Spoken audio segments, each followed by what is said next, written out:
Solar energy, wind energy, and hydro energy are clean energies that produce electricity that is used, for example, to power a lamp. Solar radiation is transformed into electricity by a solar cell.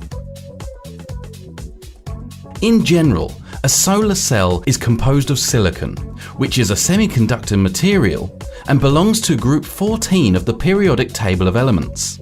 The silicon is between the aluminium and phosphorus elements. Therefore, a silicon atom has 2 electrons in the first layer, 8 electrons in the second layer, and only 4 in its last layer. The last layer, called the valence layer, has the valence electrons. Each silicon atom has only 4 valence electrons. To attain a stable state, the atoms will be bound by covalent bonds. In this case, each atom will gain 4 electrons to result in a total of 8 electrons on the last layer.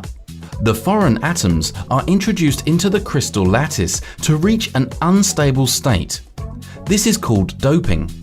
The implantation of the boron will lead to a lack of electron because the atom of boron has 3 valence electrons. On the other hand, the presence of phosphorus creates additional electrons. A solar cell is composed of 2 layers of silicon placed in close contact with each other. One layer was positively doped, the other layer was doped negatively. The contact fingers are placed above the solar cell. In addition, an electrical contact is placed beneath the solar cell. The upper glass layer serves to protect the cell. The region in between the layers is the most interesting region. At the interface of these 2 layers, the electrons and holes combine to give a rise to an electric field. This electric field prevents the movement of free electrons and holes. As soon as the rays of the sun strike the layers, the photons are converted as they pass through the layers into electron-hole pairs. If the conversion takes place in the electric field, the electrons move in the negative layer, and the holes, on the other hand, are directed towards the positive layer.